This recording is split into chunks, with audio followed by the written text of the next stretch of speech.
Hey there, coaches. I'm Rich Prado, owner of Play in School and host of Travel Ball Talk, where I talk to travel ball coaches from the best organizations about the current and future state of travel baseball. Today's episode features our first program named after a current MLB All-Star.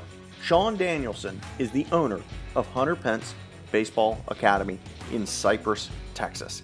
Sean tells us how he went from being a two-way guy to just being a pitcher to just being a hitter, and how that led to pro baseball, and quite possibly the best signing story and nickname I've ever heard. HPBA has been making quite a name for itself lately. This includes hosting a draft watch party for one of their very own guys that heard his name called in the first round of the 2019 draft. He describes the event and the lasting impact he thinks that event will have on their guys. I hope you enjoy this episode of Travel Ball Talk. All right, welcome back to another episode of Travel Ball Talk. Today's call takes us for the first time out to Texas, out to Cypress, Texas, which is kind of a suburb, if you will, of the Houston area. And we've got Sean Danielson on the line today, who's the GM, head dude with Hunter Pence Baseball Academy. And Sean, I gotta say, right out the gate here, this is the first time we've had a coach from an academy named after a current Major League All-Star player. So that's kind of cool. Welcome to the show, Sean. How you doing, man? No, everything's doing well. Thanks for having me. Appreciate the time. All right, so we're definitely going to talk about the Hunter Pence in the Hunter Pence Baseball Academy. But before we do so, let's talk about Sean. Tell me a little bit about the baseball background of your biography, if you will, real quick. So I kind of played all over the place. I went to junior college, Northlake Junior College in Irving, Texas. It was a D3. Played there for a couple of years. Was a shortstop, kind of slash closer type guy. Switch hitter, scrappy, base stealer, and ended up Kansas State saw me and wanted me to come play there as a pitcher only. So I went and tried that out for a year and kind of decided that, I did like pitching a lot, but I really wanted to focus more on kind of playing the field, and ended up playing in a collegiate summer league, and UTSA in San Antonio saw me and picked me up as a center fielder, which led to a conference tournament championship over there. I had a pretty good year and ended up signing a free agent deal right, just a couple days after the draft in 2005 with the Cardinals. So that kind of led to my nickname, which was Spike Danielson, and that came about with several players and people kind of asking me, "Oh, did you get drafted? Did how much money did you sign for?" And the Cardinals, when I went to sign my free agent deal, they said, "Well, we can't offer you any money, but we'll give you a pair of spikes and a plane ticket." And I said, "All right, man, I'll take it." So kind of from there on out, I was just known as Spike Danielson, and had a couple really good years with the Cardinals, and I was traded for Joel Pinheiro and cash, right? So I don't technically know exactly what that means, but I got traded to the Red Sox, went over there and played a couple years in AAA with them, and learned a lot, met some of those, big dogs over there, really enjoyed my time there, and then played my last year, which was 2010, in the Cincinnati Reds organization, and spent the year in AA there. And kind of wrapped up that year and was hoping to kind of get a little bit of a bigger, salary for my next season, since I was a free agent, and didn't really see the numbers rolling in like I wanted. So, that's kind of how the Hunter Pence Baseball Academy was born.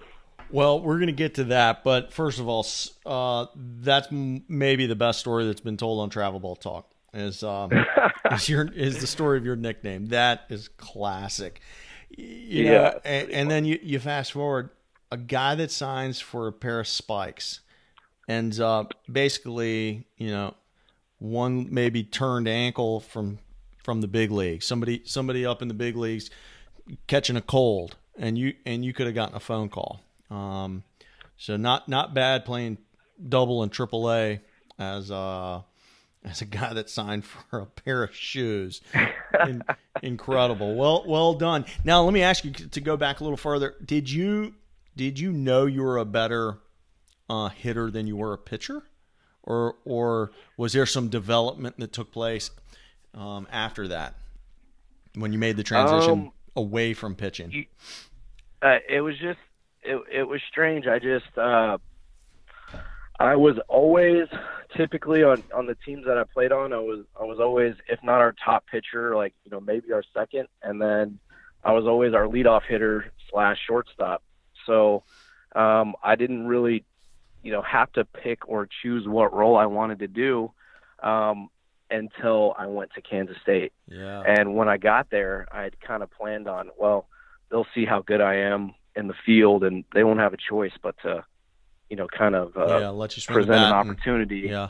Right. And I did well, but, it was just, there's a line. You have to wait in line. And I got a few opportunities here and there. And I don't know, I just wasn't quite as motivated, so I was just ready for that opportunity to just be an everyday guy in the field again and just decide that I wanted to, stop pitching. Yeah. And just focus on, and I'm a smaller guy. So, I'm like 5'9", 170 pounds.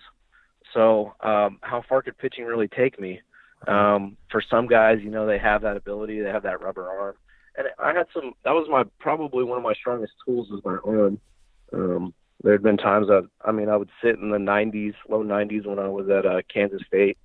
But I wasn't quite as durable as some of those other, bigger guys at that velocity. Right. Right. So I always had a lot more fun in the field and being so fast. My fastest 60 ever, like a 6.32. Whew. So I could burn it, man. That was, a large part of my game. Bunt, steal, slide, get dirty, throw people out, run it down. Yeah. And that's really what I enjoyed most. And not that pitching isn't, fun, but when you have those sorts of tools, it's a little more fun to be running around all the time. Yeah, it is a different mentality, and there's something about, especially for the starting pitcher, when you know that every day of the week you know exactly what you're going to do that day. There's such a routine to it, and it can be kind of comforting versus the positional guy who's that's a different life. Every single day it's a different life. You don't know what you're going to be doing as far as you don't know who you're facing and what you're doing and how you're chasing down balls in the outfield. You could stand out there in center field, not chase a ball down. It might not be any balls hit to you, or you might have a day full of action. It's just different mentality. It's kind of interesting to see somebody who had the opportunity to do both and then chose to come back and be with the athletes. Now the pitchers are all mad at me. So that leads us up to the foundation of Hunter Pence Baseball Academy. How many years ago did you guys get off the ground? We are coming up on year number 9. So we opened the doors up in 2011, January 2011. Gotcha. And the founders are essentially you, Hunter, and Hunter's brother, correct? Yes. And that relationship started when we played on the same team when we were 10 years old. No kidding. Right. So we've been really good friends.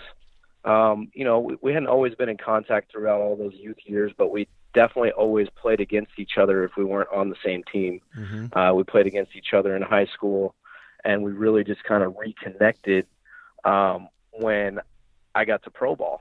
Hunter was an Astro, and I moved to Houston, and I was in the minors, so we just worked out together daily while we were playing, and just kind of reconnected. And Hunter's brother had just recently, or he worked out with us for a couple of years and then had retired, so we had all become really close again. And and Howie had also kind of had the vision of doing a baseball academy at some point.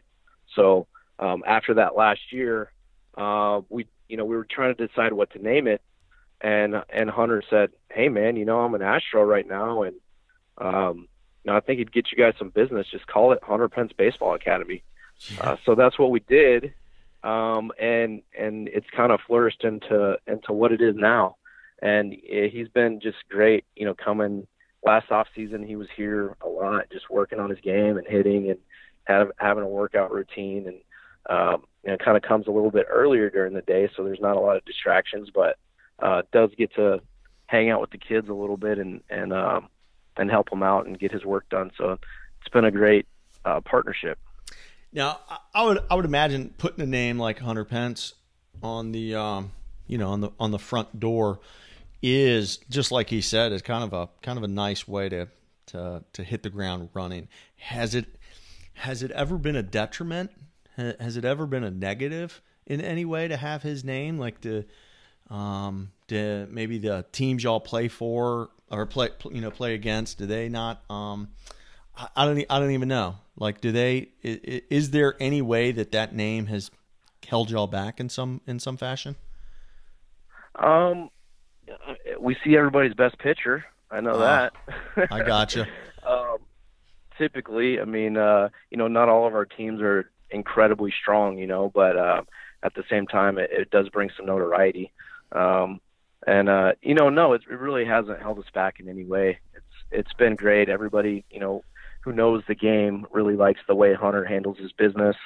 And, of course, we try to kind of handle our business the same way as well, and just play hard and respect the game and, respect our opponents at the same time. So through it all, it's been great. He's an interesting case study because you guys are running a facility where you're, I'm making assumptions here, but you're trying to teach these kids and give these kids tools so that they can hopefully hit at a high level.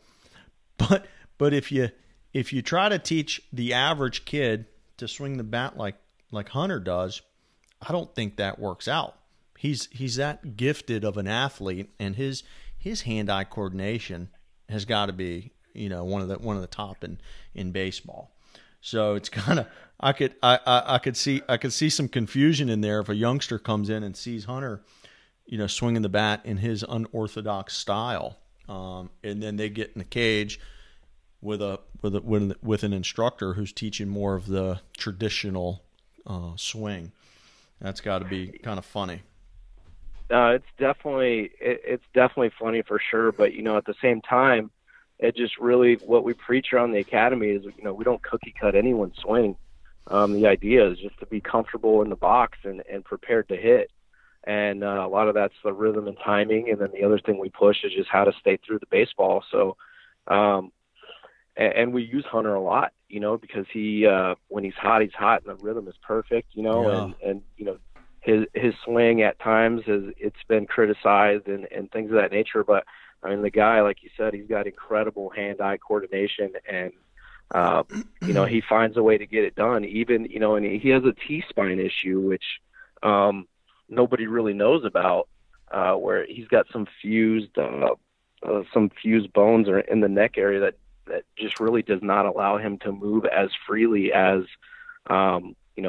your normal baseball player. Mm-hmm. So that's why his throwing mechanics at times look a bit different, and then the swing as well. So he's getting it done, and it really helps us kind of push that message to the kids. If any facility was ever going to have a tagline about not cookie cutting kids, it would be y'all. Exactly. I mean, goodness gracious, it is a kind of a wonder to watch him play baseball. It's kind of awesome. Let's take a short break from this call to talk about my day job, video.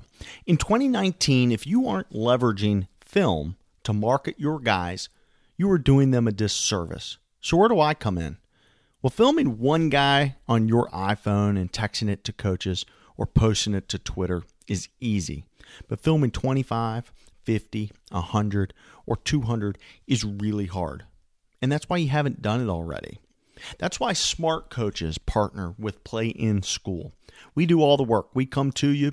We can film 100 guys in the time it would take you to film just 4 or 5. If you'd like to see every team we partner with, visit playinschool.com/teams. Contact me today to discuss the details. Now, back to the call. All right, well, enough about the man, Hunter Pence. Let's talk about the academy of Hunter Pence. So you guys got off the ground pushing a decade ago, about a decade ago, and I see you guys online all over the place. So you're playing in all the big events there in Texas. Are you getting outside of the state of Texas and playing as well? Yeah, typically we try to travel out of the state for a big event, once or twice a season. So we may go somewhere once in the fall and once in the summer for the showcase teams.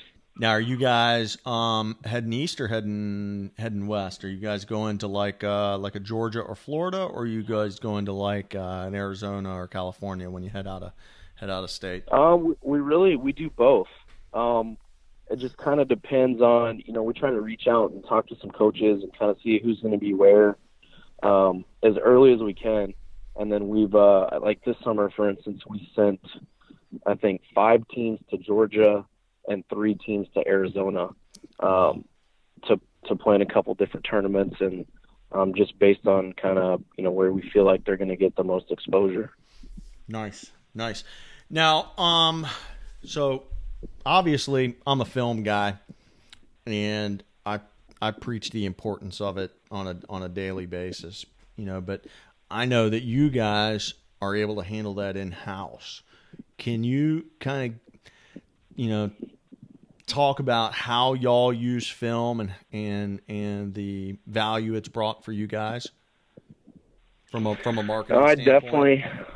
Yeah, no, we, anything that we can do to try to showcase our baseball players that are out of our academy, which are basically all primarily local kids, we try to do, and we push for them to send us video. We try to make a collage of videos of, great things. And then we have kids that would like to make individual videos, and it just helps out because these college recruiters get so many videos from kids. It's just difficult for them to filter through.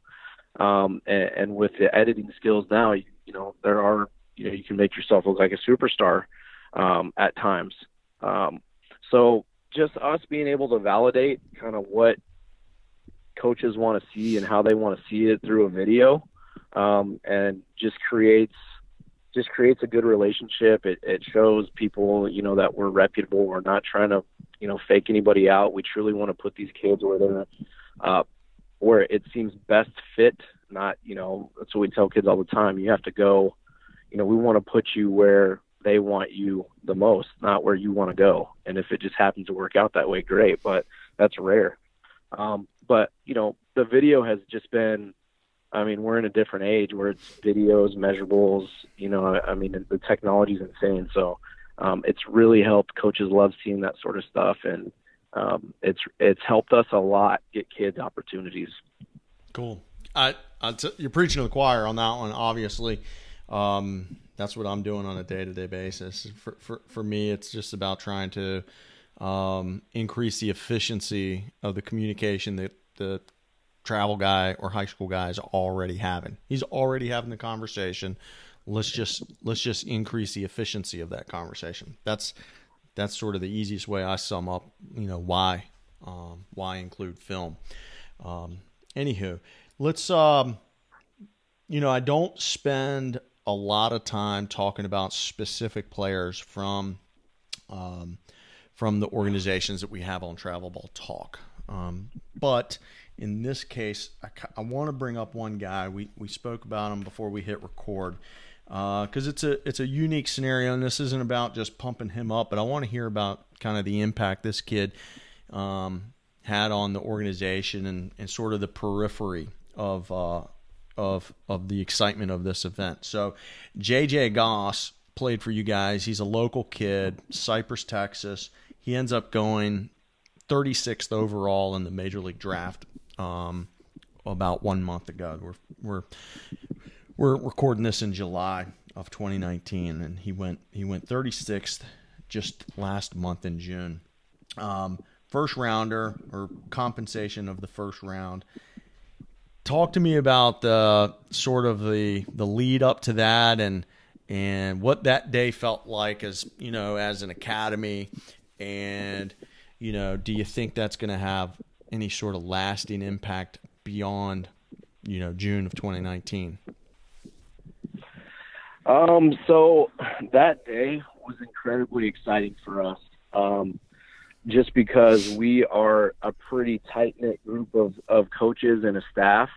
And, since JJ joined the academy, a couple of years ago, it's been a collective effort amongst all of us just trying to help guide him. And, not only that, his teammates as well have pushed him and kind of helped him get where he is. And, he has not forgot that, and neither has his family.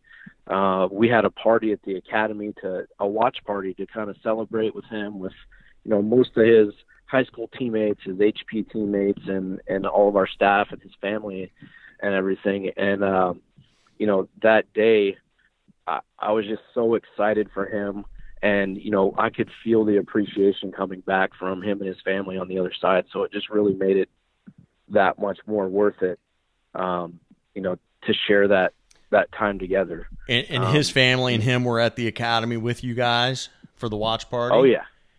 Oh, yeah. I'm assuming I can envision extended family maybe rolling in as well. That's pretty fun. Oh, yeah. There was probably close to 120, 150 people in attendance all in, and it was just a great setup. We had a big blow-up, television with a projector, and DJ, when he was selected, luckily he got a call kind of beforehand. So we got about 30, 45 second heads up before he was picked. When the pick was made, the confetti went off. Everybody had confetti, and news cameras were there. There's a lot of joyful hugs and tears of joy amongst everyone. So it was a great moment. And, it was captured on film. The news kind of blasted it all around Houston, and it just really was. It was a win-win for everybody. For obviously for JJ to get to have this sort of opportunity is incredibly rare, and for us as an academy, getting this sort of exposure and having a kid that just loves us so much and appreciates it so much, it was a perfect mix. It was a great night for all of us. That's I think that's a pretty cool story of, you got a place where a big leaguer says, put my name on the front door, that his brother and a good buddy open up, and then come, basically a few years later, obviously you guys are placing kids in college on a yearly basis, but to get a kid out of the facility with Hunter's name on the front door to go in the first round, that's it's pretty good story. Pretty good story. Awesome stuff. Well, listen, I want to transition and talk some travel ball stuff. That's what we talk about on here.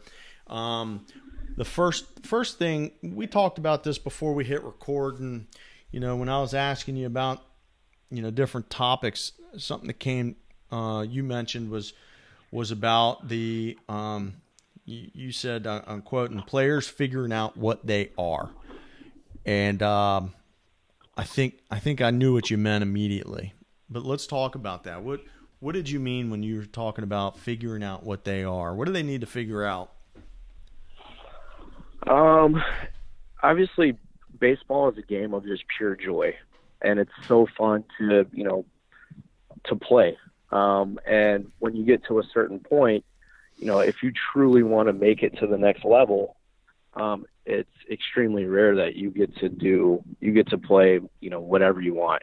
Typically something comes easier to each player than others. Some people don't have to work as hard on their swing. They're just great hitters. Others, don't have to practice their pitching. They can just throw strikes, and they have a feel for off speed and that, things of that nature. So, pitchers just kind of, understanding that, okay, in order for me to really make it to the next level, I should probably start focusing more on my pitching than, trying to become the best hitter I possibly can. When, for us as coaches, it's hard for us to, ever want to take the bat out of someone's hands or vice versa, right? But, when you're trying to win baseball games and get kids exposure, coaches basically make that final decision.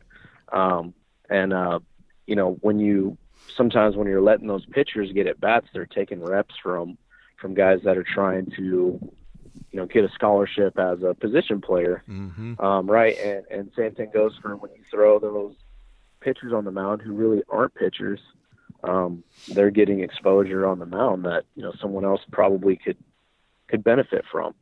So, it's difficult because, we completely understand how important it is to play both sides and have fun playing, but at the same time, we've got to come to a point in time where you're marketable as something, as one or the other. And like I said, it's not impossible to be marketable as both, but it's rare. Yeah. Talk about this. This is like the ultimate form of self-evaluation, and that's a really tough thing for a teenage kid to be able to do is self-evaluate. And the only person who struggles more with self-evaluation than the player is oftentimes mom and dad. And that's a tough thing. Like, how do you have that tough conversation? Like, how do you bring that up with the player? How do you bring that up with mom and dad? Yeah, typically we try to have that conversation before the season starts. Mm-hmm. And it's usually more or less we have to have it with pitchers, with kids that we think are really going to help us on the mound. You play in these bigger tournaments and you need to have some depth in your roster to be able to compete in several games, and you need guys that are there specifically to help you on the mound. And it does get, because of the pitch smart rules and everything, it can limit a player's amount of time on a field. And it's tough for a parent to show up to multiple games and not get to see, their kid play. So it's, we see both sides of it. But at the same time, what are you marketable as? We've had success stories with it where, we've talked to kids and we said, hey, look, if you want to play on this specific team, your role is going to primarily be this. And they say, okay, Mm-hmm. I'm comfortable with that. And then we have kids that say, you know what, this isn't the best fit for me. And, we want everyone to know what they're getting into beforehand, so that there's no surprises or anything like that. But it's definitely not an easy conversation to have. And, it's part of the game. The game kind of turns into a business at some point, and you have to find a way to kind of treat it that way. And it's tough for parents. Obviously, they're investing in us to help them get to that next level. And this is part of what the investment is. And it's just sometimes hard to see the forest through the trees. Absolutely. You bring up a topic while you're talking about that. That's another tough part of the same conversation, and talking about these, the size of your roster can be so crucial based on what event you're going to. So if you have a smaller roster and you're playing a local event with just 3 or 4 games, awesome, everybody plays. But if you have a smaller roster and you go to a longer event, yeah, awesome, everybody plays, but your pitching's going to get destroyed eventually, right? Like everybody's arms are going to be hanging. So you say, well, how do we fight that? Well, we go bigger rosters. Well, guess what? The bigger roster competes in that longer event because they got extra arms. But if you take a bigger roster to a smaller event, somebody's not getting a lot of time. And that's tough, man. Hey, that's tough. Mom and dad, it's tough for the players, tough for the coach. But eventually, if we can self-evaluate and say, know what our role is and do our role, then hopefully there's some understanding there. Yeah, you hope so anyway. Exactly. And as a coach, a lot of times it's you sit in the stands sometimes, and I'm guilty of it as well. You sit in the stands and you're like, oh my God, what's this guy doing? Right. Or you watch Major League Baseball games and you can poke holes in everything that's going on because you don't really know the full game plan of what coaches are trying to accomplish. But we try to put a plan in place across the board for all of our teams as to what our rotation is going to be, who's pitching what games, who's in relief, and trying to manage it that way so people can prepare properly and come watch. And we try to avoid conflict as much as possible. So it's it is what it is, but preparation, I think, is the best. Preparation and anticipation really help everybody get a full understanding of what's going on. Yeah, no doubt. Now, the other thing, speaking of conflict, you ever run into schedule conflicts with these teenage kids? Oh, it's funny. We have teams that are getting ready to leave for, Atlanta or Georgia, or maybe they're going somewhere. And the day before, typically we'll get a call from a kid. It's very rare that they do it in person, but it does happen occasionally. And they'll say, hey, I can't make it on this trip. I forgot to mention. Yeah. So it's typically they have a pretty good excuse, but at the same time, there could be a ton of different factors that play into it. But regardless, it just really hurts the team as a whole.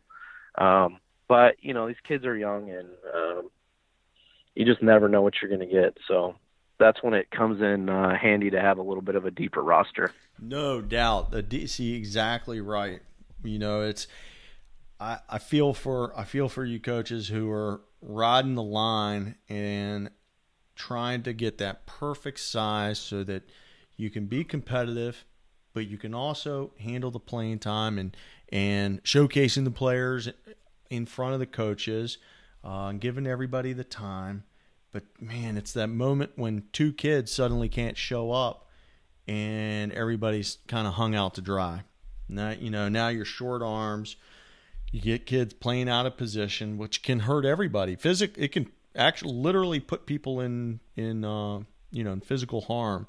You put a kid like me up on the mound who's not a pitcher, and you got to go throw some innings. Forget it. That definitely happens, but at the same time, it presents opportunity for other kids, So sometimes people get to shine, or those pitchers who never get to hit, they get a chance, and a lot of times they do something. So it's people playing with the chip on their shoulder, but it doesn't always work out like that. So now you've mentioned some of the events you guys go to, the Perfect Game stuff down in Georgia, but I'm scrolling through your Twitter account over here on the Hunter Pence Twitter account, and I'm seeing a lot of tweets from some Texas events. Talk to me a little bit about the 2D Sports and the 5-Tool guys out in Texas. Tell me about those events you guys are playing in. So we started playing in those events a couple years ago. Didn't really know a whole lot about the 5-Tool guys, and got in one of the events. It was great. We got to network with a few coaches and got some interest that led to some players getting signed, and it's happening a lot right here in our backyard. It seems like Houston had just became a hotbed for showcase tournaments, which led to us, making a large part of our schedule based around 5-Tool events and 2D as well. And those two groups ended up kind of creating some sort of partnership where they kind of help each other out with tournaments and such. And it's just been a win-win, man. They do a great job of filtering through who they let in the tournaments. And like coaches say, they don't care what tournament it is. They just care about the teams involved. Mm-hmm.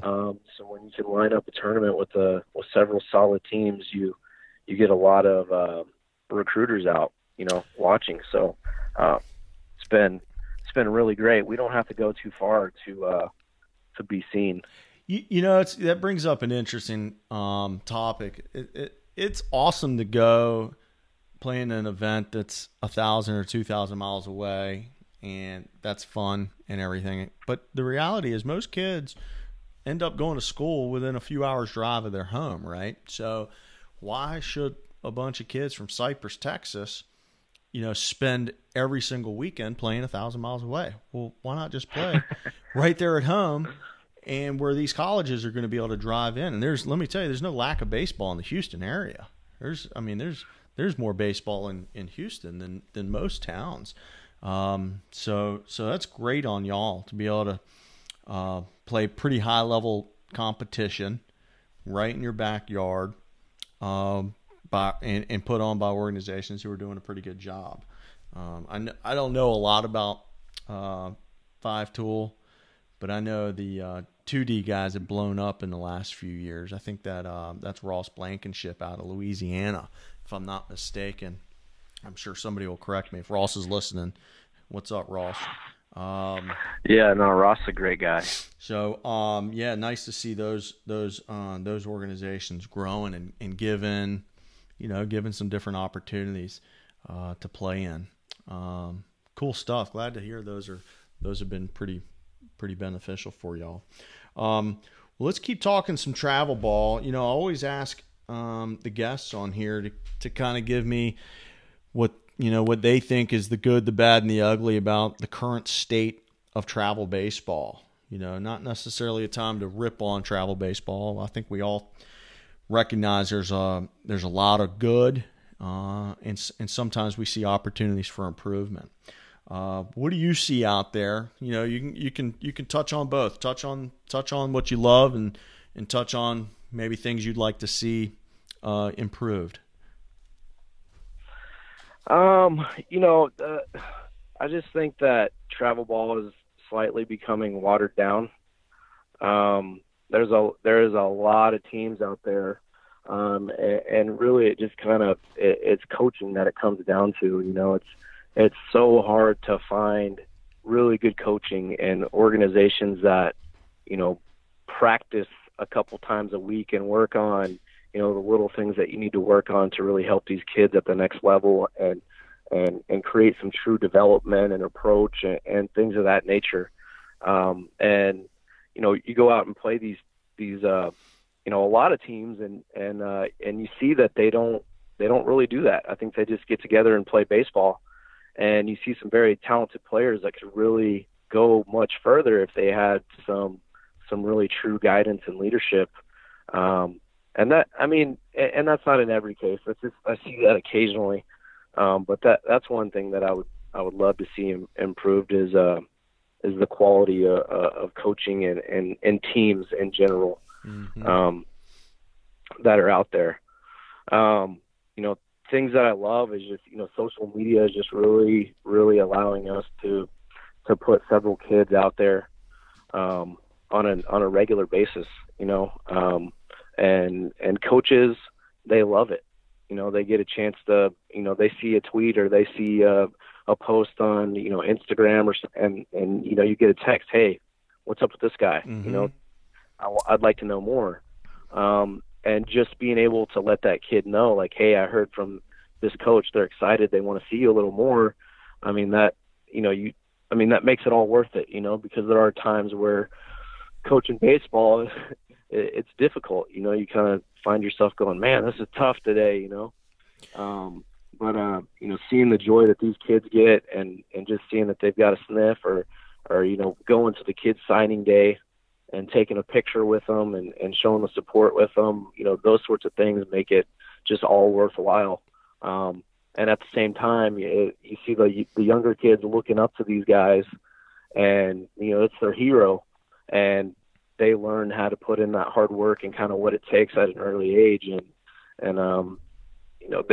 there's a footprint of what you need to do to try to put yourself out there. So, that's kind of what I see out there now these days.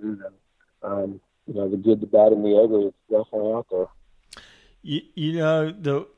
The thing I see from what you described, there's a sense of community that I think the the social media has kind of brought everybody together. Like baseball has always been a small world, right? But it seemed like it used to be lots of small worlds, right? Where like there was a baseball pocket here in Richmond, Virginia, and there was this baseball pocket in all of Virginia. Well, you had your own baseball pocket in Houston or your own baseball pocket in the state of Texas. But now what's happened is, I think with social media, it's brought everybody into one community, and it's pretty cool to see that. Except on hitting Twitter, because those guys always want to just fight each other. Hitting Twitter will now be ganging up to fight playing school. No, I poke fun of those guys daily. Well, right on, man. Right on. Well, let me ask you. I've been asking coaches. Give me one or two words or short phrase. How do college coaches describe the Hunter Pence players? Is there a word to describe the kid who's coming out of your academy? I would say energy. Ooh, I like that word. And that word. It's almost like Hunter Pence the person has rubbed off on Hunter Pence the academy, isn't it? You talked at the beginning about y'all don't cookie cutter, and now you're talking about energy. Because when I think of Hunter Pence the player, the person, man, that guy is energy in a nutshell. I mean, there's nobody more energetic than him. He can't sit still. It's awesome. Yeah. So that's a perfect description of the right. kids coming out of his academy. Love it. Good word. Well, yeah, listen, man. Go ahead. Try to push that. No, I just said we really try to push that. These kids get at times where they get worried about who's watching or if they're going to get a scholarship and those sorts of things, and they press and they don't play their best baseball. And we just try to get them out there and just say, look, man, you just play as hard as you can, and you can control what you can control. And a lot of times that really helps out, so bringing that energy, just put your focus in the right place. Love it. Listen, if a kid is going to be known for that, that's a great thing to be known for. Fantastic. Well, listen, I want to work towards starting to wrap up here. I appreciate you hopping on. Just to let everybody know, we'll have all your contact info, the Twitter page, the Hunter Pence website, which is hunterpencebaseball.com. All that's going to be over at playinschool.com/Danielson. So that's where all the show notes are if anybody wants to reach out to Sean. But Sean, man, I appreciate you having coming on the show and having this conversation with me.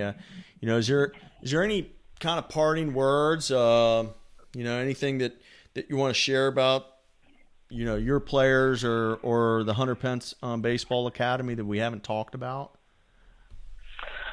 I think we covered most of it. I just just in closing, we just really try to teach the kids how to play the game the right way. We just want them to be prepared for what's coming next.